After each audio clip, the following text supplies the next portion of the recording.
Dan ternyata dari tafsir Ibnu Katsir kita membuktikan abreaksi, gangguan psikis dan lain-lain sebagainya, menurut solusi Al-Quran, menurut penjelasannya Ibnu Katsir, solusinya adalah ternyata oknum hipno yang berlagak sains, ternyata juga pseudosains berlagak sains tapi tidak ilmiah. Kalau ngeyel, ayo saya tantang nih.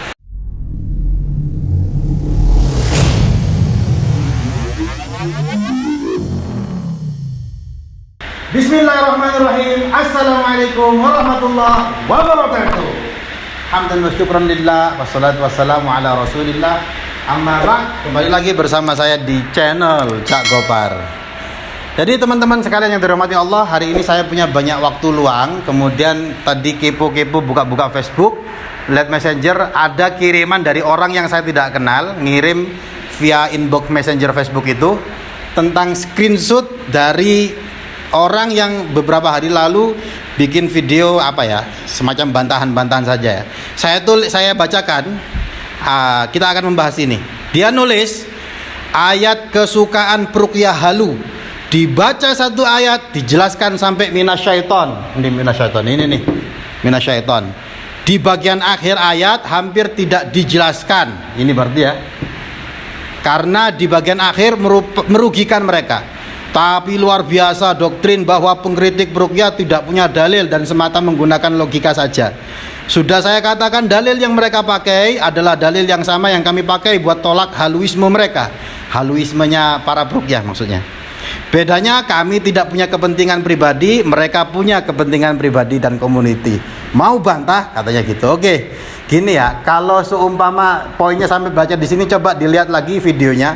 Memang kan saya tekankan yang menjadi pembahasan kita pada video itu adalah Ta'ifu minasyaiton. Sampai di video itu saya puter Ta'ifu minasyaiton. Ini yang menjadi bahasan kita.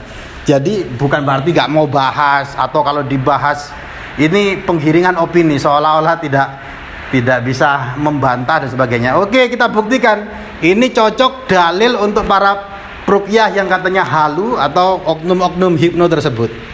Kita baca, tetap kita pakai tafsir Ibnu Katsir supaya paham. Kalau yang baru lihat video ini, lihat video saya sebelumnya. Saya bahas sebelumnya sedikit aja ya. Orang-orang yang bertakwa. A'udzubillahi minasyaitonir rajim. Innal ladzina taqau idza massahum ta'ifum minasyaiton tadzakkaru fa idza hum mubsirun. Orang yang bertakwa kalau kena gangguan setan berupa ta'ifun, kemudian dia tadzakkaru, ini yang kita bahas, melakukan tadzakkaru, sudah melakukan tadzakkaru, fa idza hum mubsirun, maka dia menjadi sadar. Menjadi sadar. Ini sebenarnya ada logikanya juga susah ya. Kan kemarin itu di video bantahan saya katanya dia begini. Tidak ada satupun yang saya bantah dari yang disampaikan oleh Cak Gopar, katanya gitu. Yang kami keberatan adalah kalau para ruqyah menemui kasus abreaksi, kemudian dia mengatakan janjinjun, katanya membantah itu. Lucu, padahal yang mengatakan kasus abreaksi di situ ada janjinjun itu bukan para ruqyah. Yang mengatakan adalah Al-Quran sendiri. Kalau ada gangguan ta'ifun, abreaksi, emosi, psikis, di situ ada sangkut pautnya jin yang mengatakan, bukan para ruqyah yang mengatakan Al-Quran. Jadi kalau mau bantah, ya bantah Al-Qurannya, jangan ruqyahnya. Kok muter-muter? Saya tidak ada yang menolak apa yang disampaikan oleh Cak Gopar, tapi kami keberatan kalau dikatakan jin. Sekali lagi yang ngomong kayak gitu Al-Quran.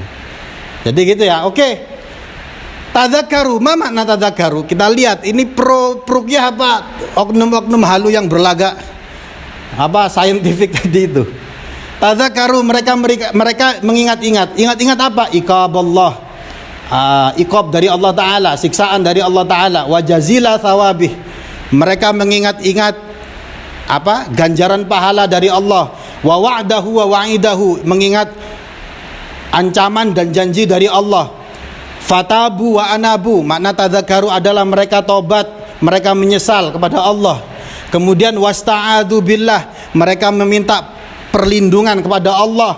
Waraja'u ilaihi min qarib, mereka kembali taqarrub kepada Allah Ta'ala. Kalau sudah melakukan tadzakkaru dengan makna ini tadi, orang yang kena gangguan taif, abreaksi, emosi dan sebagainya, melakukan ini tadi, kena gangguan psikis, yang setan jin ikut campur di sana, mereka melakukan ini, fa idzahum mubsirun, mereka menjadi sadar. Apa yang dimaksud sadar? Qad istaqamu wa wasohu, bisa baca wasohu, bisa baca wasohau. Kalau wasohau mereka menjadi siuman, sadar, kayak kalimat soha an-naim. Orang yang tidur itu menjadi sadar. Kalau dibaca wasohu mereka menjadi sembuh. Mimma kana fih, dari keadaan sebelumnya yang kena Taif. Mereka menjadi sadar kalau melakukan tadzakaru dengan makna ini. Nah, saya nggak mau panjang lebar, kita fokus. Sampai fokus ke kalimat ini nih. Makna tadzakaru. Kalau mereka melakukan ista'adzu billah, mereka meminta pertolongan kepada Allah, maka mereka menjadi sadar. Sampai faham kan dari hal yang paling mendasar. Apa makna ruqyah? Makna ruqyah itu adalah al-isti'adzah billah. Jadi ar-ruqyah salah satunya adalah bisa dimaknakan al-udah atau at-ta'wid atau al-isti'adzah. Salah satu saja saya tulis, papan tulisnya kecil. Ada kono penghapus sih Pak iki Pak. Gak disiap. Al-isti'adzah billah min kulli syarri ma yu'dhinna min kulli yu'dhil insan, dari segala hal yang menyakiti manusia, min ayyi dororin au afa, dari hal yang membahayakan atau menyakiti. Jadi makna ruqyah adalah al-isti'adzah billah. Dengan kata lain, dalam fokus kajian kita kali ini, masa kayak gini semudah ini loh, kadang kok gak paham ini. Orang yang terkena gangguan abreaksi, emosi, psikis yang itu datang dari setan, kemudian dia melakukan tadzakaru, salah satu maknanya adalah al-isti'adzah. Al-isti'adzah itu adalah salah satu definisi dari ruqyah. Mereka melakukan ruqyah, mereka melakukan a'udzubillahi minasyaitonirrajim. Kalau sudah itu mubsirun tuh, dia menjadi sadar. Artinya apa? Apa yang dilakukan oleh para peruqyah ketika ada orang yang kena gangguan psikis, kemudian apa dikatakan ini ada sangkut pautnya dengan jin, kemudian diruqyah, ini sesuai dengan ista'adzu billah. Di mana yang tidak mendukung? Nah, kalau ini juga dalilmu, coba tak tantang sekarang. Mana dalil yang mengatakan orang yang kena abreaksi solusinya adalah dengan cara dihipno? Muter-muter gak karuan, wangel anjen kok. Padahal sejelas ini nih, wasta'adzu billah. Makna ruqyah adalah salah satunya adalah al-isti'adzah. Ketika kita mengatakan a'udzubillahi minasyaitonirrajim, ya Allah saya minta perlindungan, itu ruqyah. Ketika Rasulullah dikejar oleh Ifrit, kemudian diajari oleh Jibril mengatakan a'udzu biwajhillahil karim wa bikalimatillahi tammatil lati, dan seterusnya, itu juga ruqyah, meminta perlindungan dari Allah Ta'ala. Jadi dengan tegas tafsir ayat ini, solusi dari kasus abreaksi adalah dengan ruqyah. Nah, gitu dong. Saya tidak menyalahkan solusinya adalah hipno, gomong-gomong mawon, nggak masalah. Cuma dalilnya kalau dalam hal ini monggo sampean cari dengan tegas, solusinya tadzakaru. Maknanya adalah dihipno, ora ono. Nggak bakal ada. Ini ya kalau tidak paham, yes kok kayak gitu tuh ya. Saya lucu sebenarnya. Kemarin setelah membahas, saya sedikit lihat video apa namanya yang membantah saya ini, kemudian panjang lebar, kemudian dia menjelaskan tentang hipno ruqyah. Padahal kita tidak ada masalah dengan hipnotis dan sebagainya, nggak ada masalah. Yang masalah adalah kalau kamu ya kayak gini nih, menuduh sana sini apa halu dan sebagainya, kemudian ternyata menjadi tim sukses. Apa itu? Satu-satunya di Indonesia yang bisa menggabungkan hipno dan ruqyah adalah, saya gak nyebut nama. Tapi kan saya kepo kan, siapa orang ini kok hebat banget. Pak Muin, kalau sampai ada yang mengatakan satu-satunya orang di Indonesia yang bisa menggabungkan hipno ruqyah adalah orang ini, sampai penasaran gak sama orang itu? Penasaran ya? Iya, penasaran. Begitu penasaran, saya lihat, saya cek Facebooknya. Coba dilihat di Facebook orang yang disebut itu. Tanggal 1 November tahun 2020. Dia bikin apa? Dia bikin sebuah video dengan kalimat-kalimat sugestif. Aku adalah orang bahagia, aku adalah orang sejahtera. Gak masalah. Kalau bikin kalimat gitu gak masalah. Bikin video seperti itu tidak masalah. Yang jadi masalah backsoundnya mas bro. Backsoundnya pakai Al-Quran. Nah itu pelecehan.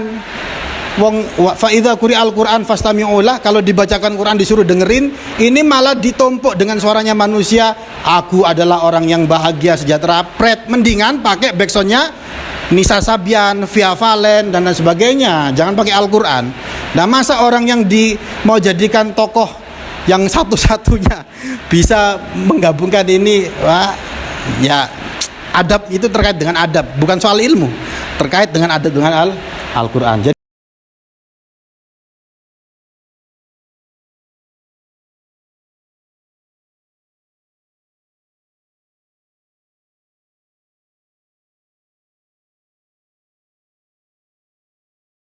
Jadi saya tidak mau membawa tokoh-tokoh ini, saya tidak mau suudzon, cuma karena saya penasaran, karena mas-mas yang membuat bantahan video saya ini membawa orang ini, ya tentu saya penasaran. Ada juga sebenarnya, ini saya jelaskan penting buat teman-teman supaya tahu klasifikasi ilmu. Ini setelah beberapa hari bikin video, dia memposting postingan community di YouTube gambar tomat yang busuk, tomat yang bagus. Saya tahu arahnya kemana.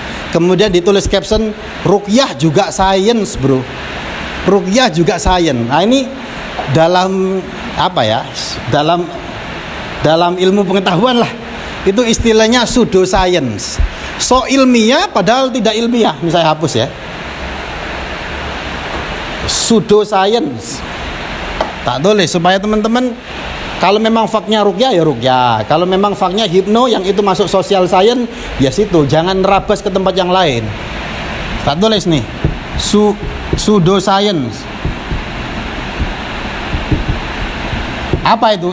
So science padahal tidak scientist sama sekali, so ilmiah padahal tidak ilmiah sekali. Contoh yang paling sering nih, sampai tahu Masaru Emoto yang katanya air kalau dibacakan hal-hal baik, kemudian nanti dilihat pakai mikroskop elektron, maka kristalnya membentuk kristal yang sangat indah sekali. Kemudian kalau yang dikata-katain air tersebut, nanti dia membentuk kristal atau kristalnya berantakan. Ini pseudoscience yang mengkritik, banyak ilmu yang mengkritik Masaru Emoto ini. Pertama, karena itu bukan faknya dia humaniora, bukan saintis. Kedua, gelar doktornya didapat dari fake university, universitas halu, nggak ada, bohongan itu. Kemudian dia juga metodenya tidak ilmiah sama sekali katanya para saintis. Bisa kalian googling jurnal nasional, jurnal internasional tentang air ini, banyak yang membantah. Diajak penelitian bersama-sama, kalau air dibacakan hal-hal baik, kemudian membentuk kristal, dia nggak bakal berani. Padahal sekarang kalau mau dicek di laboratorium pakai mikroskop elektron bayar 150-300 bisa dicek, gak bakal berhasil. Apalagi yang model tomat, model ruqyah, kalau itu salah penempatan, itu pseudoscience, so ilmiah tapi tidak ilmiah. Kalau ngeyel, ayo saya tantang nih ya, saya tantang kita ke laboratorium. Nah ini sekalian ini ya, saya ini kan orang yang menanggapi video saya, dia membawa tokoh, saya nggak sebut namanya, kiai bla bla bla lah, yang ternyata soal tomat ini dia juga nulis. Kalian cari, cek di YouTube, itu judulnya kalau nggak salah induksi magnetik pada tomat. Bohong itu. Secara sains saya tidak memungkiri, tapi kalau dikatakan itu secara sains itu bohong. Nih saya bacakan ya. Ternyata orang hipno juga ada yang sok-sok ini, yang halu juga. Nih saya bacakan. Di videonya orang, kamu cari di induksi magnetik pada tomat. Di captionnya ini nggak tahu nanti dihapus apa tidak ini. Amati sampai berapa lama buah tomat yang masih segar ini mampu bertahan dari proses pembusukan. Jika percobaan ini berhasil, berarti sudah berhak dan layak melakukan pengisian energi magnetik ke media air dan menjadikannya sebagai air magnetik, membuatnya menjadi air heksagonal dan berasa seperti air zam-zam jika meminumnya. Bayangkan itu. Ini kan halu banget. Ini kan halu banget. Air dibacain dengan hal-hal yang baik, kemudian dia menjadi air zam-zam. Nggak sekalian yang lebih high tech aja. Durian dibacain hal-hal baik menjadi kurma gitu. Itulah sama seperti Mang Ole. Odading Mang Ole kalau dimakan menjadi seperti Iron Man. Odading Mang Ole. Rasanya seperti Anda menjadi Iron Man. Belilah orang yang mengoleh. Nah. Ternyata oknum hipno yang berlagak sains ternyata juga pseudosains, berlagak sains tapi tidak ilmiah. Kalau ngeyel, ayo saya tantang nih. Kita ke laboratorium yang paling jago deh, yang pakai induksi magnetik, bacain ke air, kita ke laboratorium, berubah atau tidak? Tidak. Itu ya pseudosains. Makanya kita harus memahami klasifikasi ilmu. Saya sebagai orang peruqyah lah, tentu tidak memungkiri ketika air dibacakan Al-Fatihah, Al-Quran, doa-doa dan sebagainya, ini berkhasiat. Saya tidak memungkiri, tapi jangan ditarik ke arah sains tadi. Ditariknya adalah, oh Rasulullah menyetujui hal ini, oh sahabat Nabi melakukan hal ini. Contoh lagi misalkan Asma binti Abu Bakar, ketika ada orang sakit, jubahnya Rasulullah direndam untuk orang yang sakit. Cukup kembalinya ke situ, jangan ke sains, berantakan nanti. Nah ini yang dari paham, makanya minta pembuktian jin itu tidak masuk, tapi pakai logika sains. Ini harus paham. Saya ulangi lagi nih, ada agama, ada sains, social science,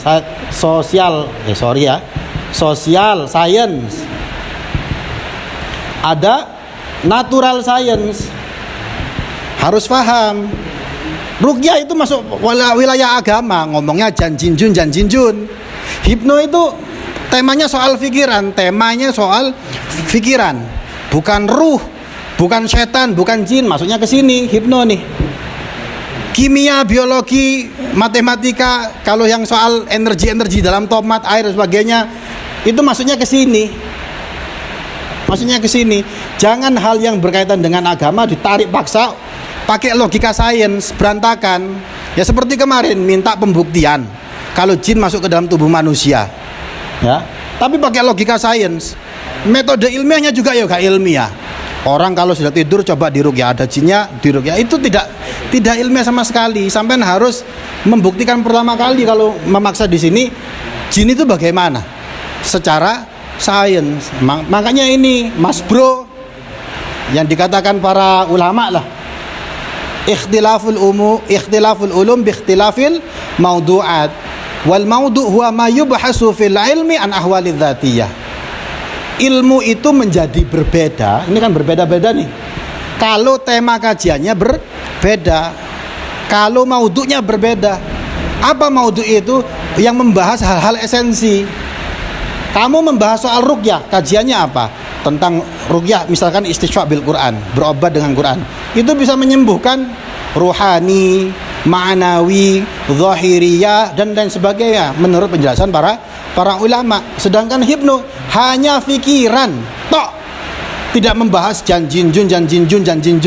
Nah ini topik ilmunya berbeda. Dan ini ada orang yang oknum hipno tadi itu nyeret ke hal ruqyah tapi pakai logika sains, berantakan.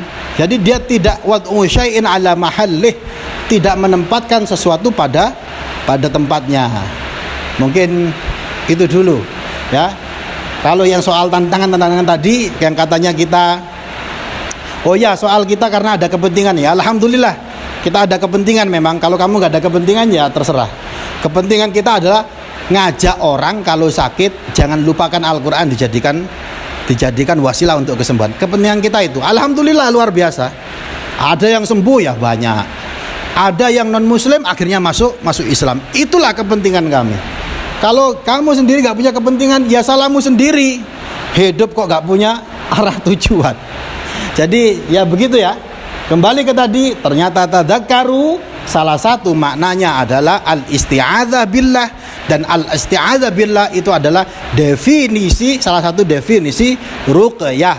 Orang yang terkena gangguan abreaksi, emosi, psikis, dan itu datang dari syaitan, solusinya adalah RUQYAH, ruqyah. Mungkin itu saja dari saya. Jadi kalau seumpama tanggapannya lama, itu bukan karena tidak bisa menanggapi, takut menanggapi, enggak Bang. Ya karena enggak sesempet aja. Ya gitu aja lah. Saya rasa begitu ya. Jadi tantangan nih, air dibacain siapa yang paling jago? Ya, yang paling jago katanya yang induksi bla bla bla itu, ayo kita ke laboratorium. Tak sediakan air, kamu bacain macam-macam deh. Dicek pakai mikroskop elektron. Betul nggak berubah? Betul nggak nanti airnya berubah menjadi air zam-zam seperti yang katanya satu-satunya orang di Indonesia yang bisa menggabungkan lah hipno dan ruqyah ini. Saya tantang nih. Gitu doang aja kok. Jadi janganlah kita itu kalau semama tidak sepakat, ya nggak masalah kan. Ittifaq fil ikhtilaf, kita sepakat untuk berbeda, nggak masalah kok. Kita sepakat untuk berbeda, nggak masalah. Tapi ini sudah berbeda, kemudian pakai bahasa nyinyir, tidak asik gitu loh. Tidak asik, kecuali motivasinya berbeda. Motivasi bikin konten-konten seperti itu berbeda, tidak ada niatan baik, ya itu terserah. Berarti kena gangguan psikis juga, itu perlu diruqyah mungkin ya. Saya rasa mungkin sementara itu dulu. Dan ternyata dari tafsir Ibnu Katsir kita membuktikan abreaksi, gangguan psikis dan lain-lain sebagainya. Menurut solusi Al-Quran, menurut penjelasannya Ibnu Katsir, solusinya adalah al-isti'adzah billah atau tadzakkaru. Salah satu makna dari tadzakkaru maknanya adalah al-isti'adzah, yang itu menjadi makna definisi ruqyah. Sudah melakukan itu, sadar gitu. Sekian dari saya. Wallahul muwaffiq ila aqwamit thoriq. Assalamualaikum warahmatullahi wabarakatuh.